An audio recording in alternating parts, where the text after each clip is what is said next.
scène rochelaise médiatique, on va dire. Est-ce que vous pouvez nous rappeler votre parcours en politique et est-ce qu'aujourd'hui c'est un comeback, un retour?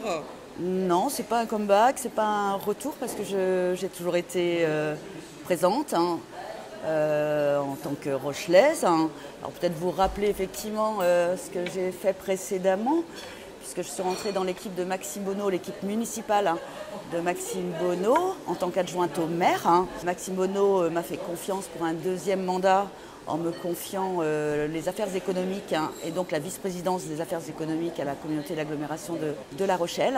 J'ai été vice-présidente de la région, l'ex-région Poitou-Charentes, avant d'être conseillère régionale de la Nouvelle-Aquitaine.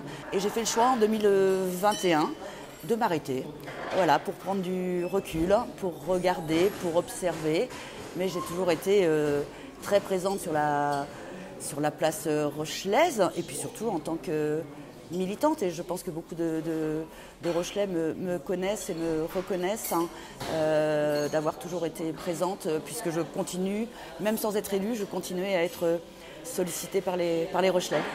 Après avoir mis fin à vos mandats électifs et justement avoir pris ce recul, voilà, aujourd'hui vous êtes de nouveau au devant de la scène politique, en tout cas localement, puisque le Parti socialiste de Charente-Maritime vous a désigné pour un peu coordonner les futures élections municipales. Effectivement, il y a un calendrier national du Parti socialiste qui a demandé aux militants donc de la section rochelaise du Parti socialiste de désigner son ou sa chef de file. Et effectivement, j'ai été désignée à l'unanimité par les militants de la section de La Rochelle comme étant la chef de file du Parti socialiste pour les prochaines élections municipales.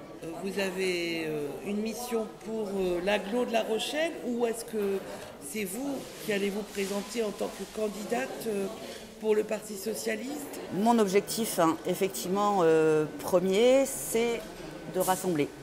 C'est ce que je sais plutôt bien faire, de rassembler les Rochelais en l'occurrence. Alors bien évidemment, l'agglomération est aussi dans mes perspectives, dans le sens où La Rochelle et son agglomération sont importantes puisque c'est le territoire et le bassin de vie, le bassin d'emploi de La Rochelle.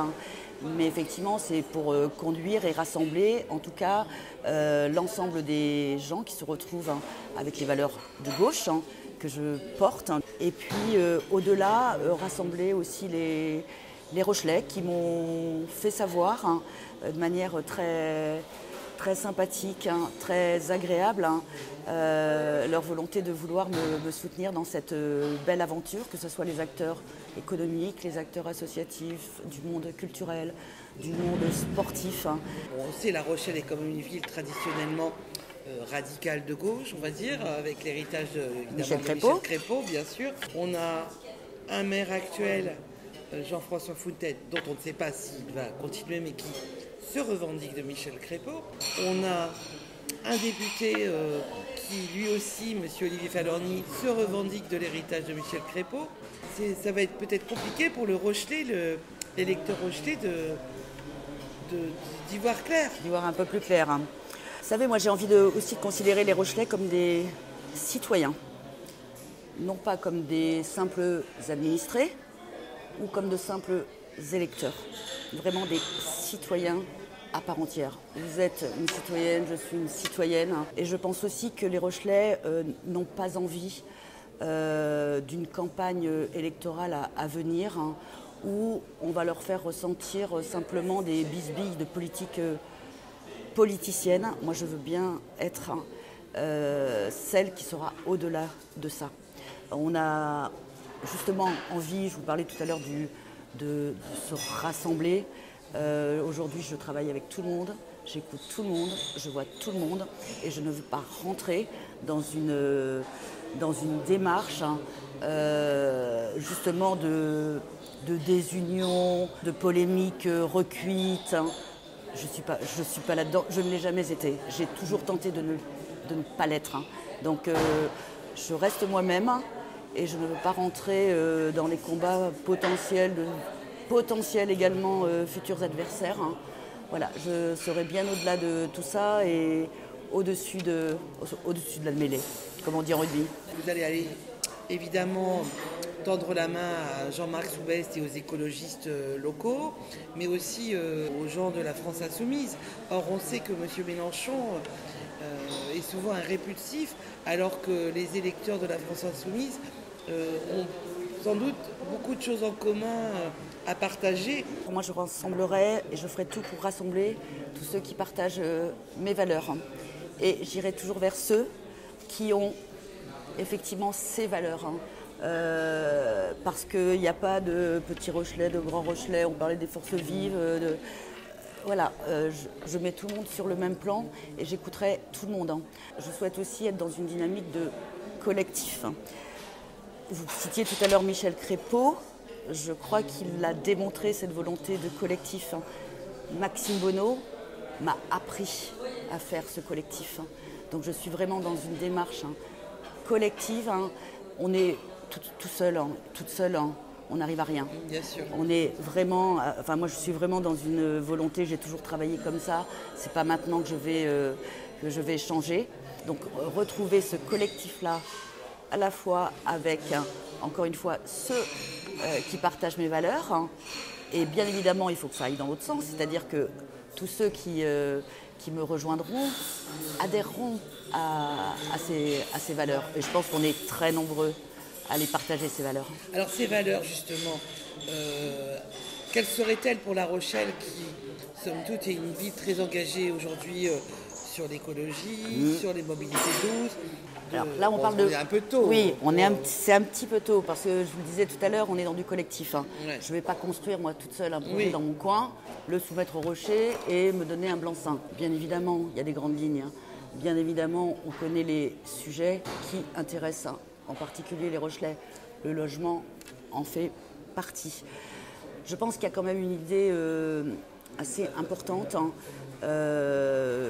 qu'effectivement, j'ai appris de Michel Crépeau et de Maxime Bonneau sur l'innovation, sur la créativité, sur l'imagination.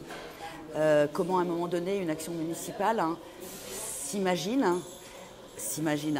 avec les Rochelais. Donc on a vraiment un besoin, et ça a été un marqueur pour La Rochelle. Quand j'étais en charge du développement économique, il y a eu une volonté aussi de diversifier les secteurs d'activité de La Rochelle. Parce qu'on connaît l'histoire et que dans les années 80, après le marasme de la filière automobile, de la filière construction navale, c'est de ne pas mettre tous ces œufs dans le même panier. Donc je pense qu'il y a une nécessité d'innover à nouveau sur la politique des transports, sur la politique sociale, sur la politique économique, sur l'innovation. Parce que vous le savez quand même, aujourd'hui il y a quand même de moins en moins d'argent. Et là où on peut encore trouver des recettes, c'est sur l'innovation. Le Rassemblement national, qui même ici fait une percée à chaque scrutin un peu plus fort. Alors comment est-ce qu'on fait pour aller convaincre les électeurs locaux qui ont voté pour elle? J'ai jamais cessé d'aller sur les quartiers dits populaires de La Rochelle, où effectivement l'électorat du Rassemblement national est relativement présent. Quand j'étais élue municipale, oui, je peux le dire, on se félicitait à l'époque que le Front National ne dépassait pas les 5% à La Rochelle.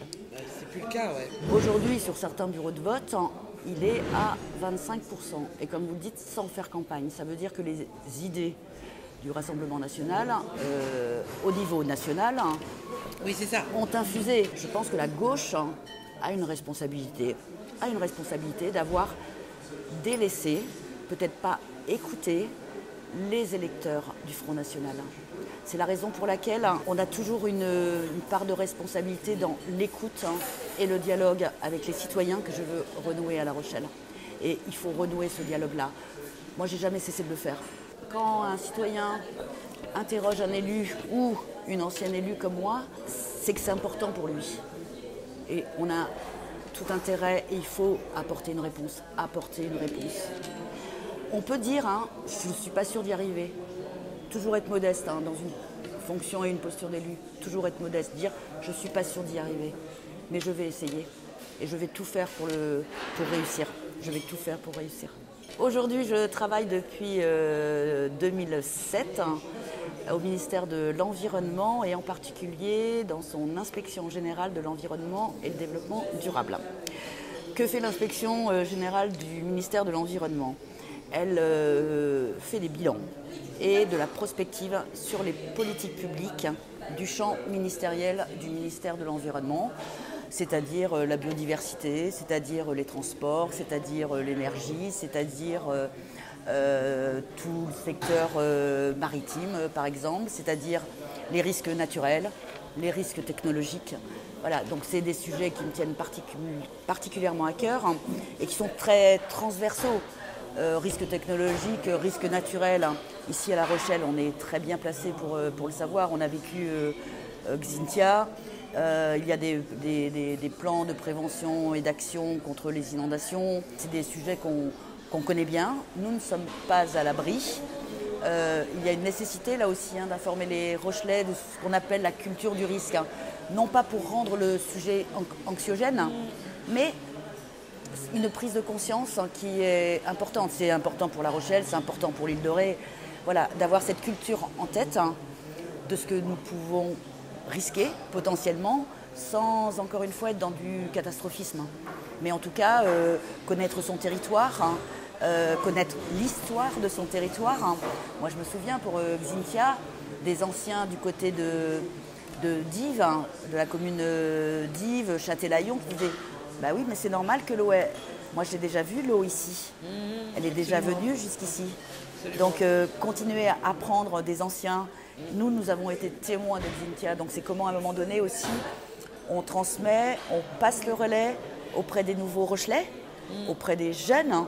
Plus les jeunes, on a la chance que les jeunes soient sensibles à ces questions-là, à toutes ces questions d'environnement, de changement climatique.